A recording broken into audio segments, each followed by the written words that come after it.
साथियों, आपके आगामी एग्ज़ाम वीडियो का जो री एग्ज़ाम होने वाला है, इसके साथ ही एसएससी सीजीएल के साथ आरओ यारो के लिए ये महत्वपूर्ण करंट अफेयर श्रृंखला है। आइए हम देखते हैं आपके एग्ज़ाम के लिए कौन कौन से महत्वपूर्ण करंट अफेयर हैं। सबसे पहले हम बात करेंगे कोच्चि वाटर मेट्रो की। जब भी हम कोच्चि वाटर मेट्रो की बात करते हैं तो यहाँ से एक पॉसिबल है कि आपके एग्ज़ाम में क्वेश्चन पूछा जा सकता है। तो कोच्चि वाटर मेट्रो यह देश की पहली वाटर मेट्रो है और कोच्चि कहाँ है? केरल में अवस्थित है। तो ये इंपॉर्टेंट आपके लिए करंट अफेयर बन जाता है। इसके साथ अगर हम माड़ा की बात करें तो माड़ा क्या है? वर्तमान में भारत का प्रथम गाँव है, राइट। तो ये माड़ा यहाँ से भी प्रश्न पूछा जा सकता है। आइए आगे देखते हैं। आइए है आगे एक इम्पॉर्टेंट और बहुत इम्पॉर्टेंट क्वेश्चन है, वो है आम आदमी पार्टी को राष्ट्रीय दल का दर्जा दिया गया। तो आइए देखते हैं कि वे कौन कौन सी पार्टी हैं और कितनी पार्टी हैं इस समय जिन्हें नेशनल पार्टी का दर्जा दिया गया है। तो ये बहुत ही इम्पॉर्टेंट है। टोटल 6 पार्टी हैं जिन्हें वर्तमान में राष्ट्रीय दल का दर्जा दिया गया है, जिसमें भारतीय कांग्रेस है, आईएनसी है, भारतीय जनता पार्टी बीजेपी है, बहुजन समाज पार्टी बसपा है। इसके साथ ही भारतीय कम्युनिस्ट पार्टी मार्क्सवादी सीपीआई-एम है, नेशनल पीपुल्स पार्टी एनपीपी है और आम आदमी पार्टी एएपी। इस समय 6 राष्ट्रीय पार्टी हैं। बाकी 3 पार्टियों को राष्ट्रीय पार्टी से हटा दिया गया है। उसको भी देख लेते हैं कौन 3 पार्टियां हैं। अखिल भारतीय तृणमूल कांग्रेस, इसको हटा दिया गया है। भारतीय कम्युनिस्ट पार्टी को और राष्ट्रवादी कांग्रेस पार्टी को राष्ट्रीय दर्जा इसका समाप्त कर दिया गया है। तो यहाँ से आपके एग्जाम में क्वेश्चन पूछा जा सकता है कि कितनी वर्तमान में नेशनल पार्टी हैं। तो 6 नेशनल पार्टी हैं और किन किन को हटाया गया है, तो इसको आपको थोड़ा सा ध्यान में रखना है। अगला जो आपके लिए सबसे इम्पोर्टेंट क्वेश्चन है वो है कि वाइब्रेंट विलेज प्रोग्राम क्या है। बहुत ही इंपॉर्टेंट क्वेश्चन है वाइब्रेंट विलेज प्रोग्राम। तो यहाँ से कई तरह से क्वेश्चन बन सकते हैं। पहला कि अगर क्वेश्चन बन जाएगा कि इसे किस बजट भाषण में इस प्रोग्राम को शुरू किया गया, तो 22-23 एक तो ये आपको याद रखना है। दूसरा इंपॉर्टेंट है इसकी डेट 10 अप्रैल 2023 को प्रारंभ किया गया था। तीसरा महत्वपूर्ण है कि इसी प्रारंभ इसका उद्घाटन किसने किया था, तो गृह मंत्री अमित शाह ने किया था। ये आपके लिए इंपॉर्टेंट है। इसके साथ इंपॉर्टेंट है कि इसे लॉन्च कहाँ से किया गया था, तो किबीथू, जैसा कि आप जानते हैं अरुणाचल प्रदेश का भारत का सबसे पूर्वी गांव है किबीथू, जहां से भारत का सबसे पूर्वी सीमा बाउंड्री लगाता है। तो वहां से इसको लॉन्च किया गया। तो ये सारे इंपॉर्टेंट क्वेश्चन थे। यहाँ से इसमें थोड़ा सा इंपॉर्टेंट क्वेश्चन और बन जा सकता है कि आप इसमें कौन कौन सी भारत के राज्य शामिल हैं। तो हिमाचल प्रदेश, अरुणाचल प्रदेश, सिक्किम, उत्तराखंड और लद्दाख इसमें शामिल है, राइट। तो आइए देखते हैं अगला इंपॉर्टेंट क्या है करंट अफेयर आपके लिए। तो अगला है कि इंडिया जस्टिस रिपोर्ट 2022। तो इसमें राज्यों की क्या रैंकिंग है, तो कर्नाटक पहले स्थान पे है। उत्तर प्रदेश की बात करें तो ये अंतिम स्थान पे है, राइट। आइए इसके अलावा देखते हैं कि क्या इंपॉर्टेंट आपके लिए करंट के लिए। तो हम देखते हैं मेघालय, नागालैंड और त्रिपुरा विधानसभा निर्वाचन 2023। यहाँ पे क्या हुआ कि विधानसभा का चुनाव हुआ है तीनों जगह, मेघालय, नागालैंड और त्रिपुरा में। तो आइए थोड़ा सा इनके बारे में हम जानकारी लेते हैं जो आपके एग्जाम के दृष्टिकोण से महत्वपूर्ण है। अगर हम मेघालय की बात करें तो मेघालय में कुल सीटों की संख्या कितनी है, 60 है। और दोबारा वहाँ पे कोनराड के संगमा लगातार जो है दूसरी बार वहाँ के मुख्यमंत्री बने हैं। और अगर हम बात करें कि सबसे ज़्यादा किस पार्टी को वोट मिले हैं, तो वह नेशनल पीपुल्स पार्टी को सबसे ज़्यादा वोट मिले हैं। इसके अलावा अगर हम मेघालय के बाद नागालैंड की बात करते हैं, नागालैंड चुनाव की, तो नागालैंड चुनाव में नेफ्यू रियो ये हैं वहाँ के मुख्यमंत्री के रूप में इन्होंने शपथ ग्रहण की है। यहाँ से पूछा जा सकता है कि हिकानी जलाखो बहुत ही वहाँ की जो है नेशनल डेमोक्रेटिक प्रोग्रेसिव पार्टी की प्रत्याशी थी, जिन्हें नागालैंड के इतिहास की पहली महिला विधायक चुना गया। तो ये थोड़ा सा इंपॉर्टेंट हो जाता है आपके एग्जाम के लिए। टोटल सीटों की संख्या यहाँ पे भी कितनी थी, 60 सीटें थी, लेकिन 60 पे चुनाव नहीं हुआ है, 59 पे हुआ है। सबसे ज़्यादा किस पार्टी को मत मिले हैं, तो नेशनल डेमोक्रेटिक प्रोग्रेसिव पार्टी को सबसे ज़्यादा मत मिले हैं। तो 59 सीटों पे चुनाव हुआ था नागालैंड में अगर हम बात करें। अब इसके बाद अगर हम बात करते हैं त्रिपुरा की, तो त्रिपुरा में अगर हम देखते हैं तो विधानसभा निर्वाचन यहाँ पे भी टोटल 60 सीटें थी जहाँ पे चुनाव लड़ा गया था। तो भाजपा नेता माणिक शाह, ये थोड़ा सा इंपॉर्टेंट हो जाते हैं, माणिक शाह वहाँ के दूसरे कार्यकाल के लिए मुख्यमंत्री चुने गए हैं। सबसे बड़ी पार्टी भाजपा बन के उभरी थी। भाजपा जो है कुल टोटल 32 सीटें प्राप्त करती है।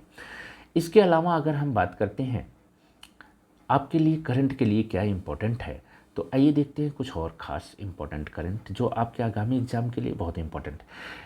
निर्वाचन आयुक्त की नियुक्ति पर उच्चतम न्यायालय का निर्णय थोड़ा सा इम्पोर्टेंट हो जाता है। उच्चतम न्यायालय क्या कहता है? निर्वाचन आयुक्त, जैसा कि आप जानते हैं भारत में 3 निर्वाचन आयुक्त होता है, एक मुख्य निर्वाचन आयुक्त तथा 2 अन्य निर्वाचन आयुक्त होते हैं।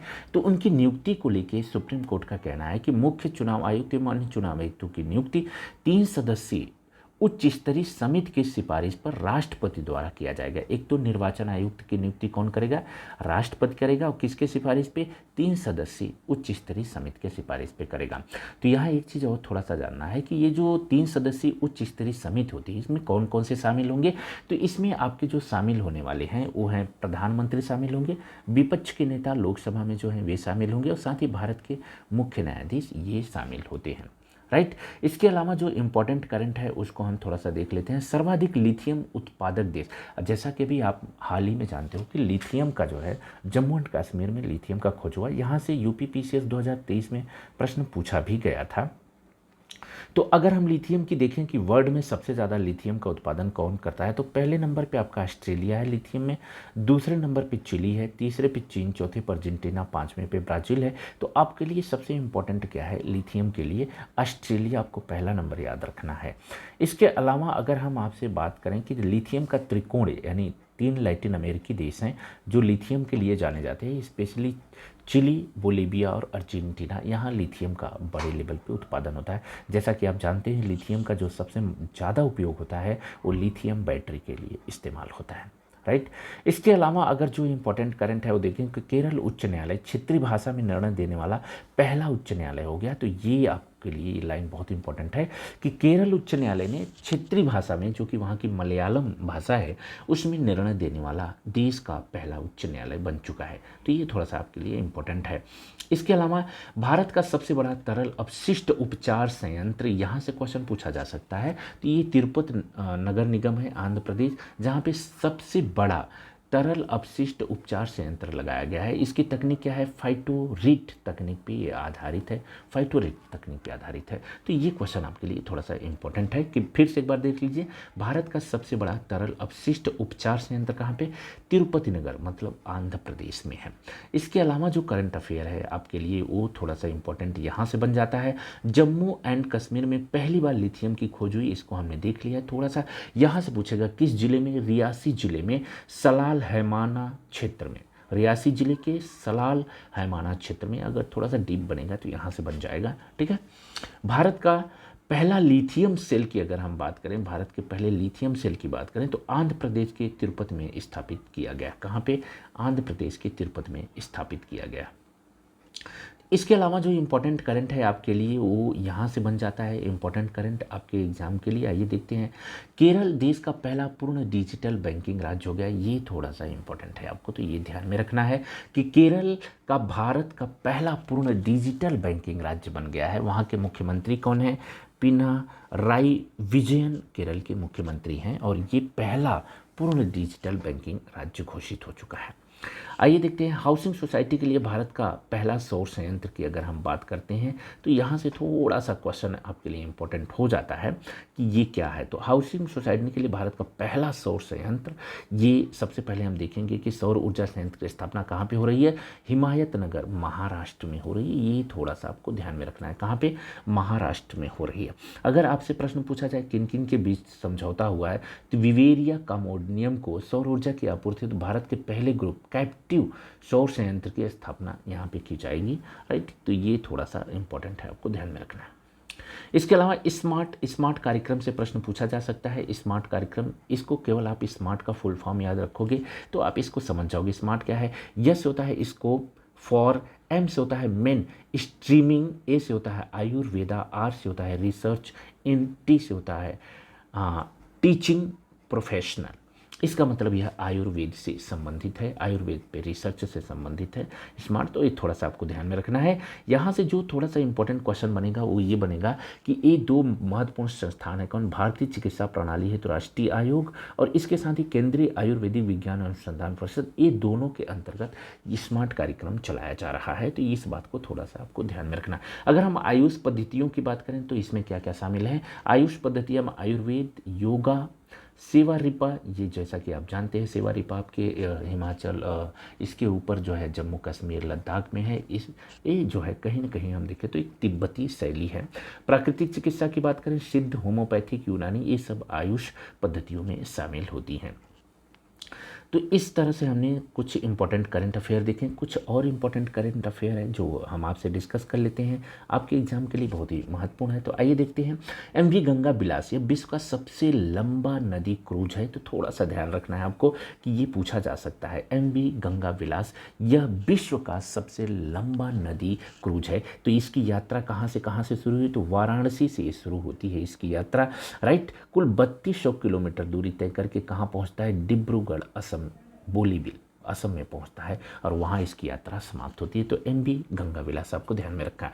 हुबली जंक्शन, ये थोड़ा सा इंपॉर्टेंट क्वेश्चन है, ये इंपॉर्टेंट क्वेश्चन है, तो आपको ध्यान रखना है। हुबली जंक्शन, हुबली जंक्शन क्या है इसके बारे में हम देखते हैं। इसका पूरा नाम है श्री सिद्धारूढ़ा स्वामी जी हुबली जंक्शन, जो कि कहाँ पे है, आप जैसा कि जानते हैं गिनीज वर्ल्ड रिकॉर्ड में इसको शामिल किया गया है। विश्व का सबसे लंबा प्लेटफॉर्म है। इसकी लंबाई कुल याद रखना है आपको कितना है, 1507 मीटर का ये रेल प्लेटफॉर्म है, राइट। तो ये कहाँ पे है, पश्चिम बंगाल में है। इसके अलावा आइए देखते हैं क्या इंपॉर्टेंट है करंट अफेयर आपके लिए। एक और इम्पॉर्टेंट करंट अफेयर हमारे सामने है, वो ये है कि विदिशा 5G तकनीक लागू करने वाला पहला आकांक्षी जिला है। विदिशा कहाँ है, मध्य प्रदेश का है, मध्य प्रदेश में है। ये भारत का पहला आकांक्षी जिला है, भारत का पहला आकांक्षी जिला जो 5G लागू करता है, जो 5G तकनीक को लागू करता है, वो कौन सा है, विदिशा है। यहाँ से क्वेश्चन इंपॉर्टेंट है, ये क्वेश्चन बहुत इंपॉर्टेंट है जो आपके एग्जाम के लिए दृष्टिकोण से। आइए देखते हैं 108वीं भारतीय विज्ञान कांग्रेस कहाँ पे आयोजित किया गया, ये बहुत इंपॉर्टेंट है। तो प्रधानमंत्री ने इसका उद्घाटन किया था। तो अध्यक्षता पूछ लेता है कि इसकी अध्यक्षता किसने की, तो थोड़ा सा आपको ध्यान में रखना है, डॉक्टर विजय लक्ष्मी सक्सेना द्वारा। किसके द्वारा, डॉक्टर विजय लक्ष्मी सक्सेना द्वारा इसकी अध्यक्षता की गई है। साथ ही थोड़ा सा हम यहाँ पे देख सकते हैं इसको कि एक कॉलेज पूछता है कि यूनिवर्सिटी पूछता है कि किस विश्वविद्यालय में ये जो कांग्रेस है इसका अधिवेशन हुआ है। तो यहाँ पे है राष्ट्र संत तुकडोजी महाराज नागपुर विश्वविद्यालय, नागपुर महाराष्ट्र में इसका आयोजन किया गया है। इसका जो थीम है वो महिला सशक्तिकरण सहित सतत विकास के लिए विज्ञान और प्रौद्योगिकी है। इसके अलावा ये थोड़ा सा इंपॉर्टेंट पॉइंट है इसमें, क्योंकि राहीबाई सोमा पोपेरे जो हैं किसान विज्ञान कांग्रेस के उद्घाटन समारोह की ये मुख्य अतिथि थी। इनको बीज माता के नाम से भी बुलाया जाता है। तो आइए देखते हैं कुछ और इम्पोर्टेंट चीज़ें आपके लिए हैं। तो इम्पोर्टेंट चीज़ें हैं यहाँ पे, annual state of education report 2022 कब जारी की गई, 18 जनवरी 2023 को जारी की गई थी। तो ये कुछ खास इंपॉर्टेंट महत्वपूर्ण करंट अफेयर थे जो आपके वीडियो री एग्जाम के लिए जो हाल में होने वाला है, साथ ही एसएससी सीजीएल आरओ के लिए बहुत ही महत्वपूर्ण है। इस श्रृंखला में जितने भी करंट अफेयर हैं हम सारी चीज़ों को डिस्कस करेंगे। अगर आप चैनल पर नए हैं तो प्लीज़ चैनल को सब्सक्राइब करना ना भूलें। धन्यवाद।